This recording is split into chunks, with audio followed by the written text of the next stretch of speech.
मंडळी नमस्कार. जगातली सगळ्यात मोठी सांस्कृतिक संघटना म्हणून ज्याचा उल्लेख केला जातो किंवा ज्याची नोंद घेता येईल इतिहासामध्ये, अशा पद्धतीचं त्याचं प्रसिद्धी पावलेली जी संघटना आहे ती अर्थातच राष्ट्रीय स्वयंसेवक संघ. आणि ही जी संघटना आहे, या संघटनेच्या संदर्भात अर्थातच गेली काही अनेक वर्ष वाद आहेत, विवाद आहेत, त्याच्याबद्दल उलटसुलट चर्चा होत आहेत. संघाचं कार्य जे आहे ते कितपत चांगलं आहे, कितपत योग्य आहे, असे प्रश्न बऱ्याच लोकांच्या मनात आहेत. विशेषतः संघाच्या विचारसरणीशी ज्यांचा संबंध नाही, असे लोक तर संघावरती प्रचंड मोठ्या प्रमाणामध्ये टीका करताना आपल्याला पाहायला मिळतात. त्यामुळे संघाची कामगिरी नेमकी काय आहे? संघाने त्यांची जी काही धोरणं जी आहेत किंवा जी उद्दिष्ट होती, ती साध्य होताना त्यांनी जे काही प्रयत्न केलेले होते, ते साध्य होताना दिसतायत का? एका बाजूला आपण विचार केला तर तो निश्चितपणे साध्य होताना दिसतात. कारण सध्या देशामध्ये गेली सलग 11 वर्ष त्यांच्या विचाराशी सुसंगत असलेल्या एका राजकीय पक्षाचं राज्य संपूर्ण देशभर लागू आहे आणि ते या देशावरती राज्य करत आहेत.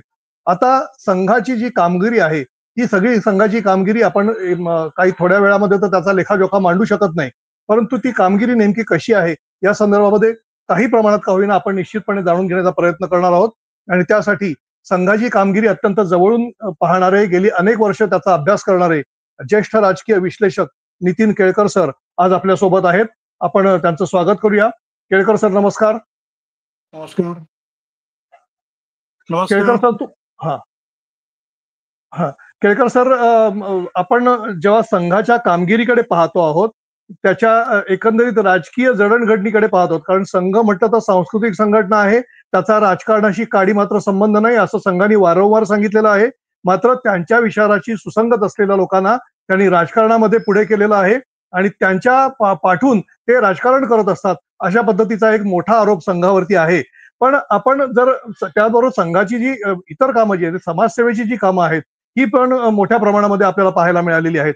या दोन्हीकडे म्हणजे गेल्या 100 वर्षातल्या त्यांच्या कामगिरीकडे आपण कशा पद्धतीने पाहता येईल आपल्याला? आधी आता जो टीकेचा उल्लेख केला ना, संघाशी संबंध आहे म्हणून तुम्ही आमच्यात येऊ नये, म्हणून तुम्ही त्यांना राजकारणात घेणार नाही, तुम्ही त्यांच्या सोबत काम करायला तयार होणार नाही, त्यांच्या सोबत काम करणारे आपल्या सोबत आले तर आम्ही त्यांच्या सोबत बसणार नाही, म्हणून आणीबाणी नंतर आलेलं जनता पार्टीचं सरकार तुम्हीच कोसळवलेलं आहे. पण तुम्ही आम्हाला जर सोबत घेणार नाही, आम्ही संघाचे आहे म्हणून, तर मग आम्ही आमचा पक्ष घेऊन मैदानात उतरलो तर त्याचा दोष तुम्ही संघाला कसा काय देणार? त्यामुळे संघाने हे राजकारण केलं हा आरोपच मुळात चुकीचा आहे. संघ स्वयंसेवकांना देशातल्या प्रस्थापित राजकीय पक्षांनी आपल्यात सामावून घेतलं नाही, ही वस्तुस्थिती आहे. आणीबाणीनंतर सर्व विरोधकांना एकत्र येण्याची गरज भासली तेव्हा सामावून घेतलं, वरवर का होईना, पण लगेचच विसंवाद सुरू झाला आणि दुहेरी निष्ठेचा मुद्दा काढून संघवाल्यांना वाळीत टाकण्याचा प्रयत्न राजकीय पटलावर झाला. त्यानंतर जन्माला आलेला भारतीय जनता पार्टी आज सत्तेवर आहे. संघात जातो म्हणून राजकारण करू नका, असं संघाच्या कुठल्याही सरसंघचालकांनी आपल्या स्वयंसेवकांना सांगितलेलं नाही. अगदी स्वातंत्र्यपूर्व काळापासून आतापर्यंत काँग्रेसच्या व्यासपीठावरही काम करणारे संघाचे स्वयंसेवक आम्ही बघितलेले आहेत.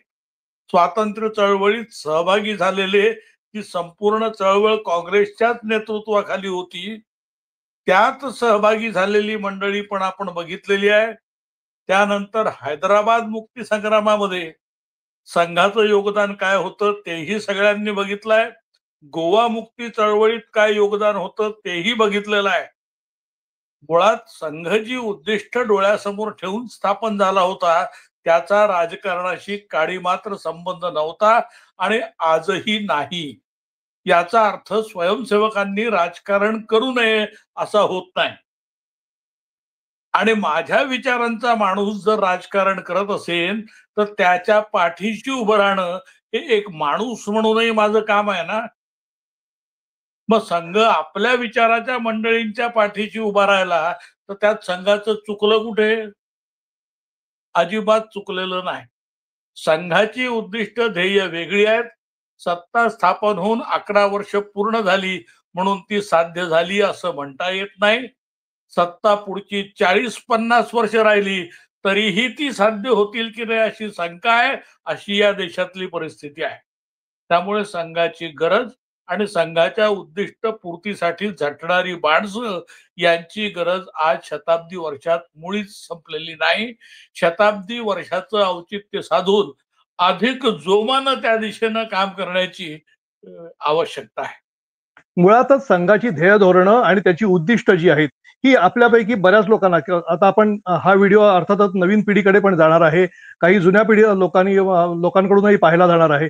सगळ्यांनाच ती ध्येय धोरणं आणि उद्दिष्ट माहिती असतील अशातला भाग नाही, परंतु मूळ ध्येय धोरणं आणि उद्दिष्ट काय होती तुम्ही म्हणालात आतापर्यंत ती साध्य झालेली नाहीत आणि साध्य होण्याची नजीकच्या काळामध्ये शक्यता पण नाही. मुळात जी ध्येय होती किंवा धोरणं होती ही नेमकी काय होती? साधं सोपं आहे. राष्ट्र प्रथम मानणारी पिढी निर्माण करणं. माणूस घडवण्याचं काम संघ करतो आणि माणूस घडवण्याचं काम हे न संपणारं काम आहे.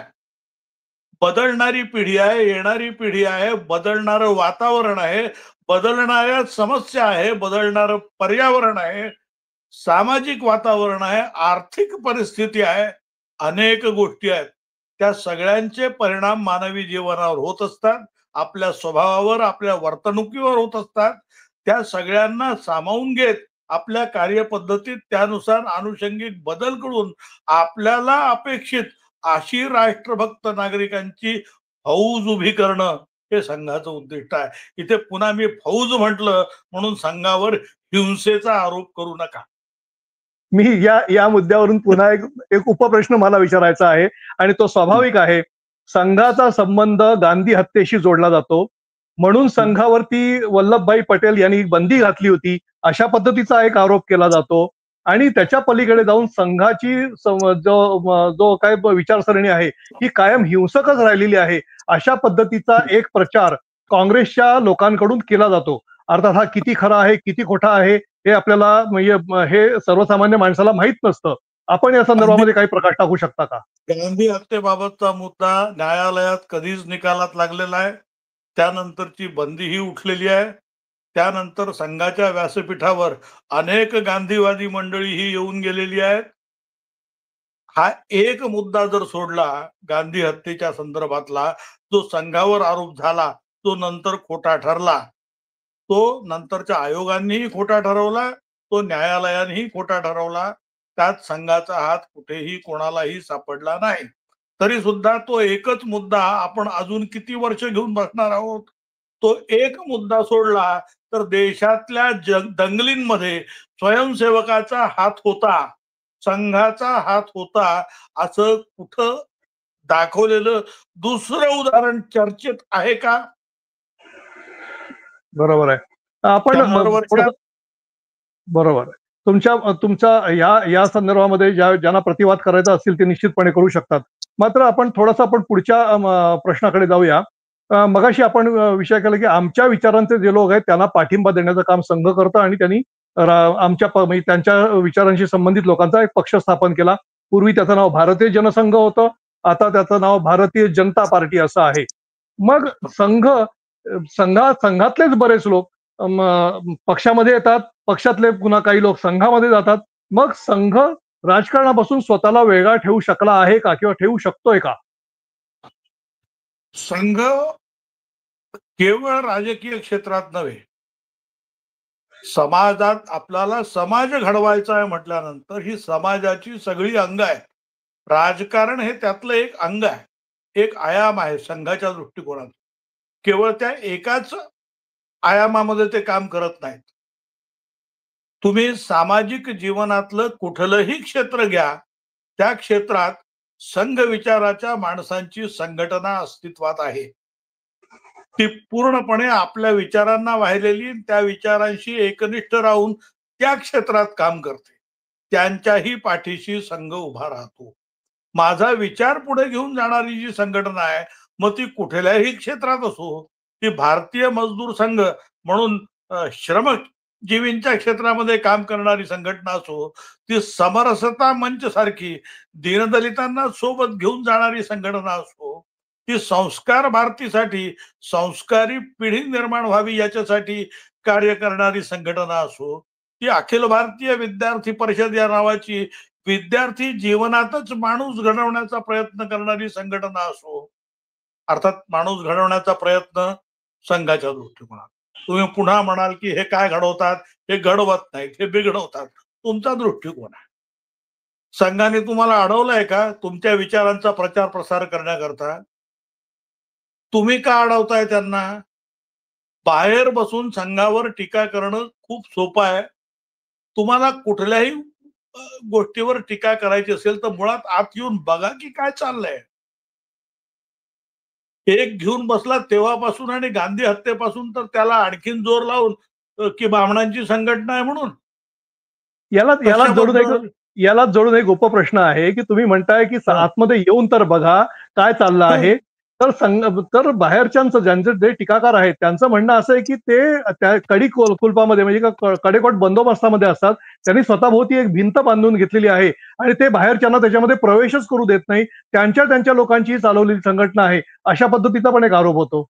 मला एका माणसाने पुढे येऊन सांगावं की संघस्थानावर संध्याकाळी गेलो आणि मला शाखेत प्रवेश दिला नाही. एका माणसाने सांगावं. मला तरी असं कुठलंही उदाहरण आजतागायत आढळलेलं नाही. आणि तुम्ही काय सांगताय की कडेकोट बंदोबस्तात आहे? आतमध्ये या तर घरी आधी आणि नंतर बघा बंदोबस्त किती आहे ते. मग कळेल ना तुम्हाला काय आहे ते. प्रत्येक धोरणात्मक विचार कुठल्याही संघटना जेव्हा होतो तो वरच्या पातळीवर होतो. तो सर्वांपर्यंत झिरपत खाली येतो. तो विचार करण्याकरता निवडक मंडळी एकत्र बसतात. ही पद्धत काही फक्त संघात नाही. मग काँग्रेसची हायकमांड काय आहे? प्रत्येक ठिकाणीच आहे ना. कम्युनिस्टांची स्वतंत्र बॉडी नाही वरती निर्णय घेणारी? पॉलिट ब्युरो. ते तुम्हाला विचारतात काय निर्णय घेऊ? आत प्रवेश देतात? का देतील? मला माझं धोरण जेव्हा ठरवायचं आहे तेव्हा तो धोरण ठरवताना तो माझ्या संघटनेचा अधिकार आहे. त्या धोरणानुसार मी सगळ्यांना सोबत घेऊन चालतो का नाही पुढं ते बघा. तुम्ही आत या, तुम्ही त्या दिशेने वाटचाल करा. माझं धोरण ठरवण्या इतपत तुम्ही माझ्या जवळीकीत आलात आणि संघटनेत तेवढ्या विश्वासाने पुढे आलात तर तुम्ही त्याच्यात याल. तुम्हाला कोणी नाही म्हटलं यायला. याला जोडून आणखी मला ठरवून टाकायचं आहे की ही एका विशिष्ट विचारसरणीची हिंदुत्ववादी विचारांची जहाल मतवादी असलेली अशी संघटना आहे. मग जहाल डावे नाहीत. जहाल डावे तर देश फोडायला निघालेत. मला संघाशी अफिलेटेड एक संघटना सांगा जी जहाल हिंदुत्ववादी पण देश फोडायला निघाली आहे. त्याच्याकरता सनातन प्रभातचं नाव घेतलं जातं. सनातन प्रभात संघाशी जुळलेली आहे. कोणी सांगितलं संघाच्या शाखांमधली सनातन प्रभात आहे म्हणून? आणि सनातन प्रभात वरच्या किती आरोप सिद्ध झालेत आतापर्यंत? काय केलंय त्यांनी? त्यांचं अंतर्गत स्वरूप काय मला माहिती नाही. माझा सनातन प्रभातशी कधीही कुठलाही संबंध आलेला नाही. त्यांच्यावर झालेले आरोप मी ऐकलेले आहेत. त्या आरोपांमध्ये काही ठिकाणी सकृतदर्शनी सत्यता असल्याचं जाणवलेलंही.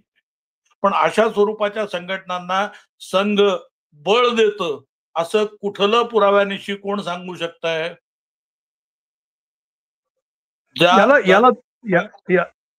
हा बोला सर.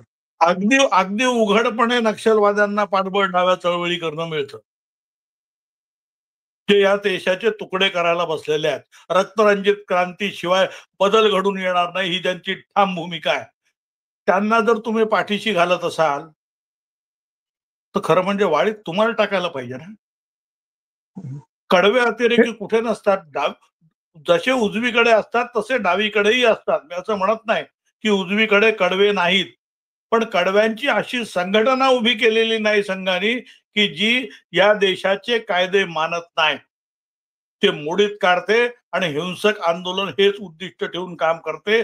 अशी कुठलीही संघटना संघानं निर्माण केलेली नाही, उभी केलेली नाही, मदत केलेली नाही आणि पाठीशीही घातलेलं नाही.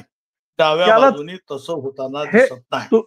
तुम्ही म्हणता त्याप्रमाणे जर आपण खरं सत्य मानलं आणि हे आपण असं गृहीत धरूया की ते सत्य आहे, मग काँग्रेस राष्ट्रीय स्वयंसेवक संघाचा इतका कडवा विरोध का करते? कारण पूर्वी जर तुम्ही म्हणालात त्याप्रमाणे काही गांधीवादी, काही काँग्रेस विचारसरणीचे लोक संघाशी संबंधित होते, संघाच्या व्यासपीठावरती आलेले होते. आज मात्र राहुल गांधी आणि त्याचे जे सगळे समर्थक आहेत, हे मात्र संघाच्या विचारसरणीला कडवा विरोध करताना दिसतात. काय कारण असावीत? हे जे बोगस सेक्युलरिझमचं भूत डोक्यावर बसलेलं काँग्रेसच्या, त्याच्यामुळे संघाचा एवढा दुस्वास आहे. संघाचं काम त्या ज्या पद्धतीने वाढीस लागेल ते आपल्या मुळाशी येईल याची त्यांना खात्री होती. ते ज्या प्रकारचा विचार या ठिकाणी रुजवू पाहत होते तो सगळा पश्चिमेकडून आयात केलेला विचार होता. आज संघाने संघ शताब्दी निमित्त त्यांची जी पंचसूत्री समोर ठेवलेली आहे त्यात सगळ्यात महत्वाचं सूत्र आहे स्वचा शोध, आत्मबोध से विश्वबोध तक. मला माझी ओळख तर होऊ द्या ना आधी. मी माझ्या ज्ञान परंपरेतनं माझ्या वर्तमानाचा आणि माझ्या भविष्याचा विचार केला पाहिजे. मी आयात केलेल्या ज्ञान परंपरेतनं जर काही घेत असेल तर ते माझ्या इथल्या परिस्थितीला अनुकूल कसं राहील. त्या दृष्टिकोनातनं विचार करून, हा मुळात विचारसरणीतलाच फरक आहे जो पूर्णतः तिकडून घेतलेल्या माहितीवर आधारित माझं पुढचं वाटचाल आणि मी माझ्या आधीच्या भक्कम पायावरती उभा राहून पुढे जाण्याचा केलेला प्रयत्न, हा जो विसंवाद, या जो मतभेद दोन मधले आहेत, त्यामुळे काँग्रेसनी सुरुवातीपासून संघ आणि संघ परिवाराशी संबंधित मंडळींना विरोध केला आणि आपलं ते राजकारण चालणार नाही यांच्या समोर याची त्यांना जाणीव आहे. आणि त्यांना जी भीती वाटत होती तेव्हापासून ती झाली ना खरी 2014 पासून. मग त्यामुळे तेव्हापासून बॉम्ब सुरू केलेली आहे. 2014 नंतर अमुक झालं, 2014 नंतर तमुक झालं, 2014च्या आधी काय ते होत नव्हतं. सगळ्या गोष्टी काय 2014च्या नंतरच झाल्या काय? हाच आरोप वाईट हाच समोर ठेवताय. हाच आरोप काँग्रेसवाले देखील भारतीय जनता पार्टीवरती करताना दिसतात. कारण म्हणजे संघाची आणि भारतीय जनता पार्टीची विचारसरणी एकच आहे म्हणून हा प्रश्न थेट विचारतो की काँग्रेसवाले तेच म्हणतात की तुम्ही म्हणताय की जे काय झालं ते सगळं चांगलं झालं ते 2014 नंतरच, त्याच्यापूर्वी सगळं काय वाईट झालं का? त्यावेळेला देशाची प्रगती झाली नाही का? प्रत्येक वेळेला नेहरू आणि गांधी घराण्यावरती आरोप केला जातो, काँग्रेसवरती आरोप केला जातो. हा काय प्रकार आहे? बघा, तुम्ही त्यांना 1947ला स्वातंत्र्य मिळाल्यापासून 2014 पर्यंत दाबून ठेवलेला आहे. संघ या शब्दाचीही तुम्हाला अलर्जी होती. सरकारी प्रसार माध्यमांमध्ये संघ या नावाचा उल्लेख सुद्धा साधारणतः 80चं दशक अर्ध होईपर्यंत, 84, 85, 86 पर्यंत, त्याच्यानंतर काँग्रेस बऱ्यापैकी दुबळी झाली. 84ला सहानुभूतीच्या लाटेवरच फक्त आली होती आणि त्याच्यानंतर पुन्हा ती उभी राहिली नाही. ती जशी जशी दुबळी होत गेली तसं तसं तो त्यांच्यावरचे निर्बंध कमी होत गेले. त्यांच्यावरचा हा जो सामाजिक बहिष्कार, शासकीय बहिष्कार होता तो कमी होत गेला. तुम्ही ज्यांना पूर्णतः दाबूनच ठेवलं होतं सुरुवातीची 30 ते 40 वर्ष, ते आता त्या 30 ते 40 वर्षात तुम्ही केलेल्या चुका लोकांना दाखवणार नाही तर दुसरं काय करणार? दाखवणारच ना. त्यांना ज्या चुका वाटतात त्या ते दाखवणार. तुम्ही तुमच्या पद्धतीने इतिहास मांडला, ते त्यांच्या पद्धतीने इतिहास मांडणार. लोकांना त्यातनं जे घ्यायचं आहे ते लोक घेतील. तक्रार करण्यासारखं काय आहे त्याच्यामध्ये? तुम्ही सगळ्या गोष्टी सत्यच सांगितल्या आहेत का? नाही ना सांगितल्या. तुम्ही खोटे रेटून सांगितलेलं आहे. खरं म्हणजे या पद्धतीचा वाद दोन्ही बाजूनी जो होतोय त्याच्यामध्ये मला आक्षेपार्ह काही वाटत नाही. आक्षेपार्ह सगळ्यात जे जास्त आहे ते दोन्ही बाजूनी काही प्रमाणात आहे. ते म्हणजे काँग्रेसचे जे दिग्गज नेते होते, जे सर्वांना स्वीकारार्ह होते, त्यांच्या नावानी होणारी टीका आणि हिंदुत्ववादी विचारसरणीला जवळचे असणारे जे नेतृत्व, जे दिग्गज नेते पूर्वीच्या काळापासून होते, जे इतरांनाही सगळ्यांना स्वीकारार्ह होते, त्यांच्यावर होत असलेली टीका, ही टीका जोपर्यंत उजव्यांमधले सामान्य कार्यकर्ते, संघ परिवारातले सामान्य कार्यकर्ते आणि डाव्यांमधले आणि काँग्रेसमधले सामान्य कार्यकर्ते करत होते, तोपर्यंत फारशी गांभीर्यानं घेण्याची आवश्यकता भासली नव्हती. पण जेव्हा राहुल गांधीच सावरकरांवर बोलायला लागले, तर ते गांभीर्यानं घ्यावं लागेल. मला एक उदाहरण सांगा तुम्ही, की पातळी सोडून नेहरूंबद्दल कोण सरसंघचालक बोलले? पातळी सोडून. धोरणातल्या टीका पंतप्रधान म्हणून मोदींनी दाखवल्या असतील. पातळी सोडून किती वेळा बोललेत? आहेत उदाहरणं तुमच्या समोर? कार्यकर्त्यांची आहेत, दोन्ही बाजूच्या लोकांची आहेत. सोशल मीडियावर तर वाटेल ते बोललं जात आहे. हे सर्वाधिक घातक आहे. हे थांबलं पाहिजे. आणि जर नेतेच त्या पातळीवर उतरत असतील, तर गांभीर्यानंच घेण्याचा विषय आहे. निश्चितपणे. आपण थोडंसं पुढे सरकूया. राष्ट्रीय स्वयंसेवक संघाने 75च्या नंतर म्हणजे वयाची 75 पूर्ण केल्यानंतर सक्रिय सहभागातून वेगळं व्हायचं असा एक निर्णय साधारणपणे घेतल्याचं बोललं जातं. नानाजी देशमुख हे त्याचं पहिलं उदाहरण मानलं जातं. नानाजी देशमुखांनी जे केलं तेच नंतर राजकारणामध्ये लालकृष्ण अडवाणी यांना लागू करण्यात आलं, मुरली मनोहर जोशी यांना लागू करण्यात आलं आणि मग हे सगळं एकीकडे होत असताना आत्ताच्या घडीला संघ विचाराचे म्हणजे संघाचे प्रचारक असणारे किंवा स्वयंसेवक असणारे नरेंद्र मोदी या देशाचे पंतप्रधान आहेत. त्यांची 75 पूर्ण झाल्यानंतर म्हणजे वयाची 75 पूर्ण झाल्यानंतर ते निवृत्त होणार जी संघाची परंपरा आहे किंवा एकंदरीत जी काही ध्येय धोरणं ठरवलेली आहेत त्याप्रमाणे अशा पद्धतीची चर्चा सुरू असताना दुसरीकडे सरसंघचालकांनी 75च्या मुद्द्याला पूर्ण विराम दिला आणि अशा पद्धतीचा विषय म्हणजे आता असा चर्चेचा विषय नको असं जाहीर करून टाकलं आणि मोदींना क्लीन चिट दिली किंवा मोदींना ग्रीन सिग्नल दिला. अशा पद्धतीचं बोललं जातं. ही सगळी विचारधारा जी आहे किंवा ही काय जे काय ध्येय त्यांचं ठरवलेलं होतं, धोरण ठरवलेलं होतं, हे सोडून दिलं असं तुम्हाला वाटतं का? माझं ध्येय आणि धोरण काय ठरलंय हा मुद्दा वेगळा असतो आणि माझ्या पक्षाचे संघटनेचे कायदे कानून आणि नियम काय आहेत हा मुद्दा वेगळा असतो.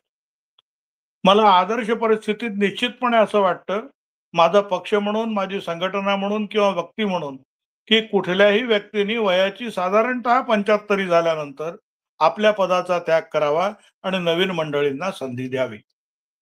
हे माझं धोरण आहे. हे माझं ध्येय आहे. जे साध्य व्हावं असं मला वाटतं. पण हे मुख्य ध्येय नाहीये, मुख्य धोरण नाहीये. माझं मुख्य ध्येय आणि धोरण या देशाला परमोत्कर्षाला नेणं हे आहे. त्याकरता जे काय करायचं असेल ते करावं, त्या दिशेने वाटचाल करायची, हे माझं मुख्य ध्येय धोरण आहे.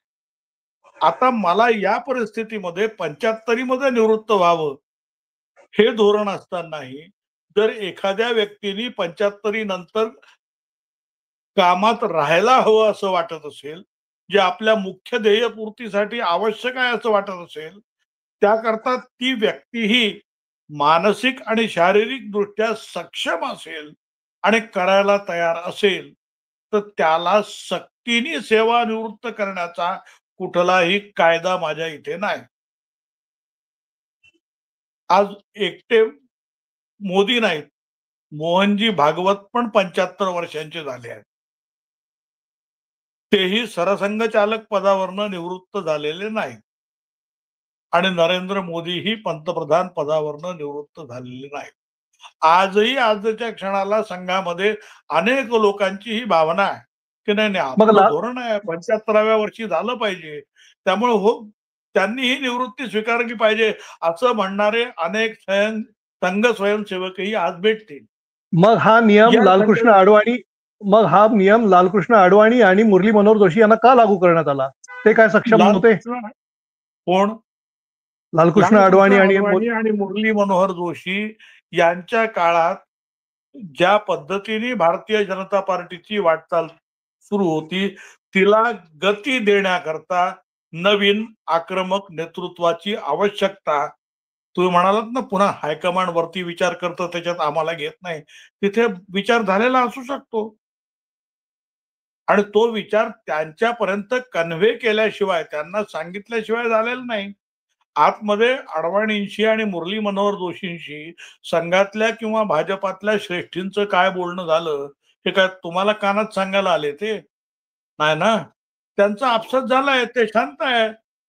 ते तुमच्यासारखे लगेच बंडखोरी करून दुसऱ्या पक्षात नाही गेलेले. त्यांना धोरण मान्य आहे, ते शांत बसले आहेत. ही पद्धत आहे. परिस्थिती आमच्याकडे या संघाच्या बोलण्यानुसार संघाशी संबंधित कुठल्याही संघटनेमध्ये अशा व्यक्तींना एकदम बाजूला टाकत नाहीत.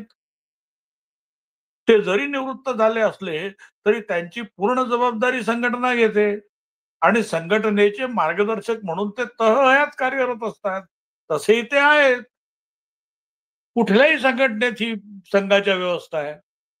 केवळ राजकारणातच असं आपण फक्त राजकारणाच्याच गप्पा जास्त करतो. इतर संघटनांच्या का नाही करत मग?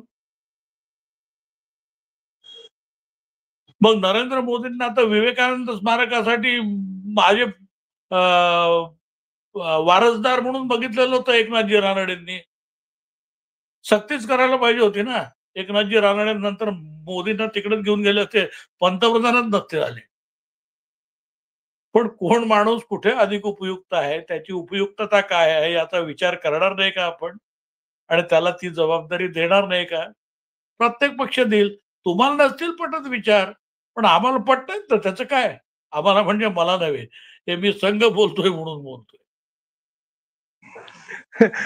एकंदरीत आपण आता ज्या ज्या पद्धतीने संघाच्या ध्येय धोरणाबद्दल बोलतो आहेत, पण हे सगळं बोलत असताना कुठेतरी काँग्रेसला हे पुन्हा पुन्हा अडचणीचं वाटतंय. म्हणजे त्यांच्या राजकारणाच्या दृष्टीने संघाची जी वाढलेली व्याप्ती आहे, पण हे संघाची व्याप्ती वाढत असताना जी भाजपाकडून बाहेरच्या पक्षाकडून घेतली जाणारी जी आवक होणारी जी माणसं आहेत, ही संघाच्या ध्येय धोरणाशी सुसंगत आहेत का? आणि ती जर संघाच्या ध्येय धोरणाशी सुसंगत नसतील तर त्यांना कशाही पद्धतीने सामावून घेतलं जातं. अशा पद्धतीचा जो काय म्हणजे साधन सुचितेचा जो काय थोडक्यात आरोप आहे, हा भाजपावरती होतो आहे आणि संघ ते शांतपणे पाहून घेतोय किंवा संघ त्याकडे फारसा लक्ष देत नाही, दुर्लक्ष करतोय, असं कुठेतरी जाणवतंय. अशा पद्धतीची पण चर्चा आहे. आहे की हे साधन शुचितेला धरून आहे का नाही वगैरे बोलूया आपण नंतर. पण मुळातच ज्यांना घेतलं ते टिकतील का असा प्रश्न का नाही विचारतो कोणी? ज्यांना संघाशी संबंधित पक्षांनी आतमध्ये घेतलं, ते आमच्याकडे टिकतील का? सत्ता आहे तोपर्यंत टिकतील. हा नंतर जातील. राहतील का? मुळात ते तुमच्याकडनं का गेले? त्यांना इकडे यावंसं का वाटलं? त्यांच्यावर जे आरोप होते ते खरंच होते का नव्हते? ते दोषी आहेत का नाही? या सगळ्या गोष्टींची उत्तरं वेगवेगळी आहेत. मला तात्पुरती जर पायरी म्हणून त्यांचा वापर करता येत असेल तर मी करणार. का करायचा नाही? तुम्ही एक अपेक्षा ठेवायची की आम्ही सगळं साधन शुचितेने वागायचं, आम्ही सगळं शांतपणे वागायचं आणि तुम्ही वाटेल ते कराल. कसे पुढे येणार? तुम्हाला तुमच्या भाषेत उत्तर दिलं पाहिजे ना. ते उत्तर दिल्याशिवाय जमणार नाही हे कळलं असेल त्यांना आता. म्हणून ठेवली बाजूला थोडी साधन शुचिता. बिघडलं कुठे? अंतिमतः आपल्याला काय साध्य करायचं आहे ते जोपर्यंत त्यांच्या मनात ठाम आहे, तोपर्यंत वाटचाल कशी होते, तो दुय्यम मार्ग आहे. बरोबर. आता आपण येऊया थोडासा शेवटाकडे, कारण आपल्याला वेळेचं बंधन आहे. शेवटचा प्रश्न मला तुम्हाला असा विचारायचा आहे, की शताब्दी पूर्ती तर झाली.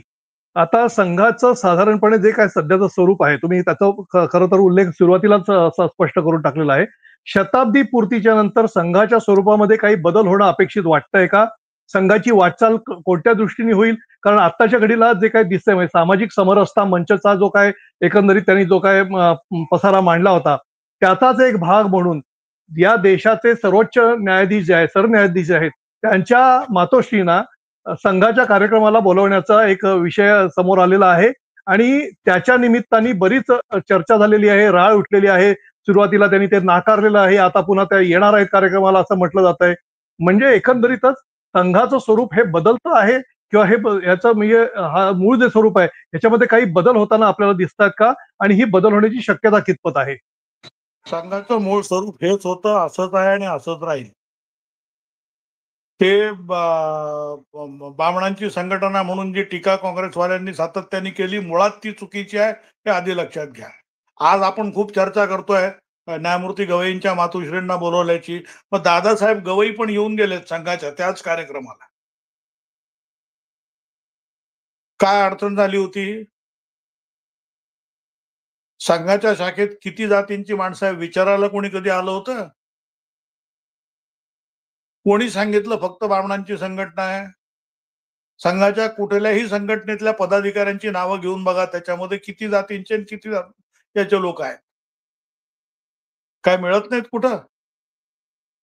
ही ब्राह्मणी संघटना आहे, हा ब्राह्मणांचा काव आहे. ब्राह्मणांनी सगळ्यांवर नियंत्रण ठेवण्यासाठी हे सगळे डावपेच रचलेले आहेत.